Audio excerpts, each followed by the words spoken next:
अस्सलाम वालेकुम, मैं हूँ अनीला और इस वक्त आप मौजूद हैं मेरे यूट्यूब चैनल अनीलाज़ नॉवेल पर।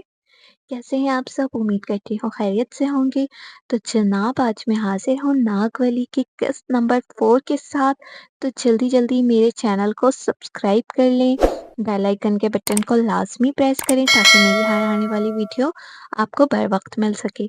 कल मेरी तबीयत कुछ नासाज़ थी, इस वजह से मैंने कल नॉवेल की छुट्टी कर ली, एपिसोड नहीं दिया, उसके लिए बहुत ज़्यादा माज़रत। अगर आप लोगों ने इंतज़ार किया था तो प्लीज़, कभी-कभी हो जाता है ऐसा। इंशाल्लाह मैं रेगुलर एपिसोड दिया करूँगी, आप लोग परेशान ना हुआ करें। तो चलते हैं नॉवेल की तरफ। सुबह की हल्की रोशनी के साथ महल के वसी खिड़कियों से सुनहरी किरणें अंदर सरक रही थी। डाइनिंग हॉल में सफ़ेद और सुनहरी शेड्स मिल-जुल कर महल को मज़ीद खूबसूरत बना रहे थे। कदावर पर्दे और चमकती हुई कुर्सियाँ महल की अज़मत को नुमायाँ कर रही थीं। ठाकुर राजा रंजीत अपने वक़ार और ताकत के साथ मेज़ के सर पर बैठे थे। मीरा देवी नाश्ते की तैयारी देख रही थी। राजा रंजीत के सामने ठाकुर शत्रुघ्न, ठाकुर विराट और तनीषा बैठे थे। कल हम सब गाँव के लिए रवाना हो रहे हैं। तुम सब अपनी-अपनी ज़रूरत की चीज़ें पैक कर लो। सब कुछ तैयार रहना चाहिए। राजा रंजीत ने गहरे लहजे में ऐलानिया कहा। डैड, मुझे गाँव नहीं जाना। मेरे कॉलेज की पढ़ाई है। तनीषा यकदम बोली। हम सब कल गाँव जाएंगे और ये मेरा आखिरी फैसला है। राजा रंजीत ने हुक्मिया कहा। डैड, कल ही?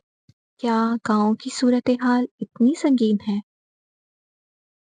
शत्रुघ्न ने हैरानी से पूछा। वो जानता था अगर उसके वालिद ने कहा है तो मामला यकीनन संजीदा होगा। जी बेटा जी, ये मेरी ज़िम्मेदारी है कि मैं अपने गाँव के लोगों की हिफाज़त करूँ। तुम्हें बस ये समझना है कि हर चीज़ की मुकम्मल तैयारी ज़रूरी है। राजा रंजीत ने एक लम्हे के लिए चुप रहे, फिर बोलना शुरू किया। शत्रुघ्न उनके बिज़नेस में हमेशा से दिलचस्पी दिखाता था, जबकि विराट को मौज-मस्ती से फुर्सत नहीं थी। इसलिए उन्होंने ये ज़िम्मेदारी अपने मंझले बेटे शत्रुघ्न को सौंपी। डैड, मैं अपनी चीज़ें भी तैयार कर दूँ? विराट की आँखें चमकीं। उसने छोटी-सी मुस्कुराहट के साथ पुरजोश होकर कहा। उसे यहाँ भी नया फ़न और तफ़रीह नज़र आ रही थी।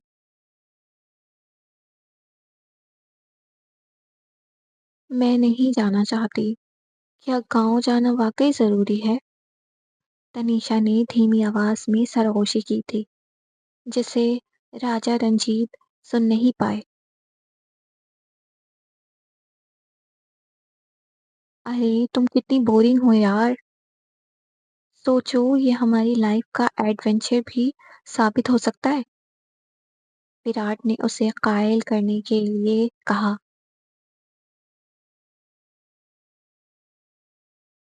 वीरा देवी बस खामोश बैठी रहीं। उनकी आँखों में एक बेचैनी और खौफ की झलक थी। उनके दिल में ये सवाल गूंज रहा था कि आया ये सफ़र उनके बच्चों के लिए महफूज होगा या खतरात से भरपूर। राजा रंजीत ने बड़े वक़ार से अपनी चाय का घूँट लिया और कहा, अरे भाग्यवान, तुम खामोश क्यों हो?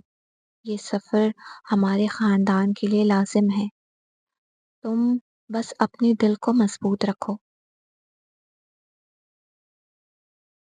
वीरा देवी ने खामोशी से इस्पात में सर हिलाया, लेकिन अंदर ही अंदर उनके दिल की धड़कन तेज थी।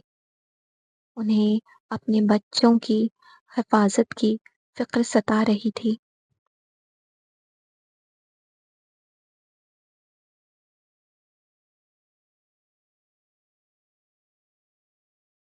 گاؤں کی تنگ گلیوں میں صبح کی دھوپ مدھم پڑ رہی تھی۔ پرندوں کی چہچہاہٹ اور مٹی کی خوشبو کے درمیان ایک کشیدہ فضا چھائی ہوئی تھی۔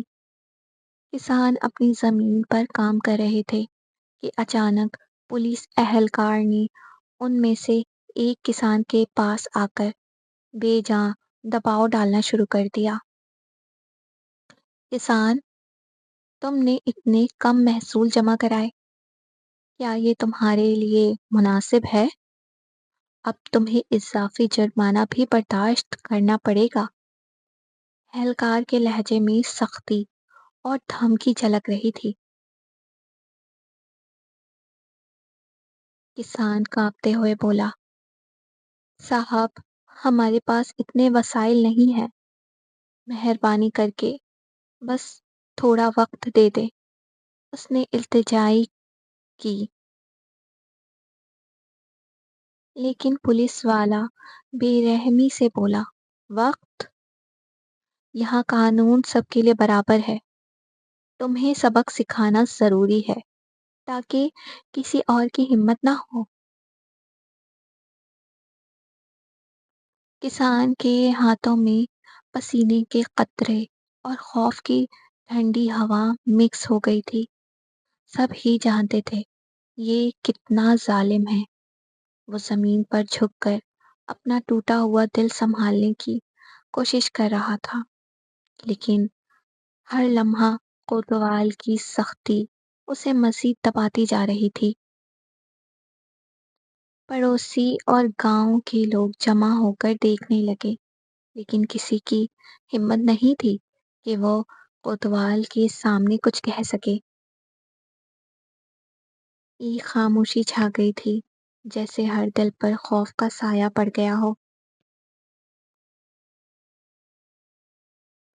گاؤں کی خاموشی میں اچانک کوتوال کی سختی نے ماحول کو دہلا دیا تھا۔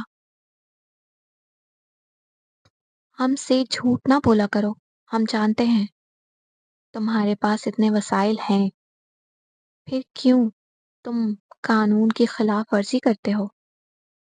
اہلکار کی آواز میں سردی اور دھمکی کا امتزاج تھا۔ کسان نے کانپتے ہوئے کہا، صاحب، جھوٹ نہیں بول رہا، بس تھوڑا وقت دے دیں، ہم پوری کوشش کریں گے۔ لیکن کوتوال خاموش نہیں ہوا۔ اس نے کسان کو دھکیل کر زمین پر گرا دیا۔ اس کے ہاتھ پاؤں مضبوطی سے جکڑ دیے۔ سبق سیکھو، وہ چیخا اور پولیس کے بھاری بھرکم ڈنڈے سے ایک زوردار ٹھپا کسان کے پیٹ پر مارا۔ کسان کی چیخیں گاؤں کے ہر کونے میں گونجی، مگر کوئی قریب آنے کی ہمت نہ دکھا سکا۔ کسان زمین پر گر کر خون تھوکنے لگا۔ اس کی قمیض خون سے لت پت ہو گئی۔ اس کا درد اور خوف لمحہ لمحہ بڑھتا جا رہا تھا۔ پڑوسی چھپ کر سب دیکھ رہے تھے۔ خوف اور لاچارگی میں ان کی سانسیں رکتی جا رہی تھی۔ پولیس والا ایک بار مزید زخم لگانے کے بعد سرد مہری سے چلتا بنا اور گاؤں کی طرف سے غائب ہو گیا۔ کسان زخموں کے باوجود زمین پر بے یار و مددگار پڑا رہا۔ خون کی لالی میں اس کی آنکھیں خوف اور مایوسی سے بھر گئی تھیں۔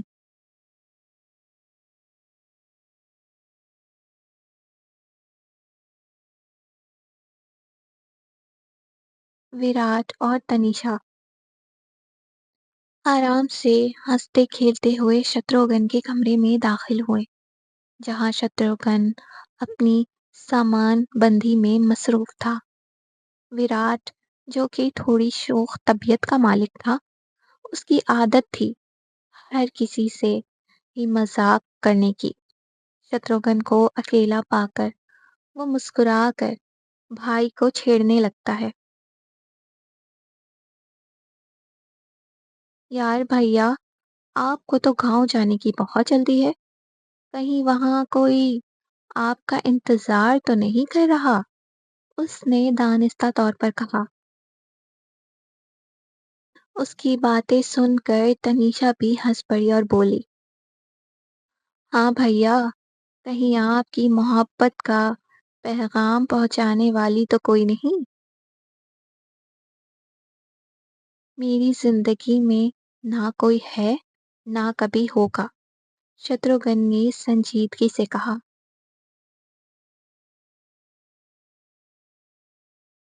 भैया, आप तो इतने हैंडसम हो। मैं आप जैसा होता तो कम अज कम 20 गर्लफ्रेंड रखता, विराट ने शरारत से कहा।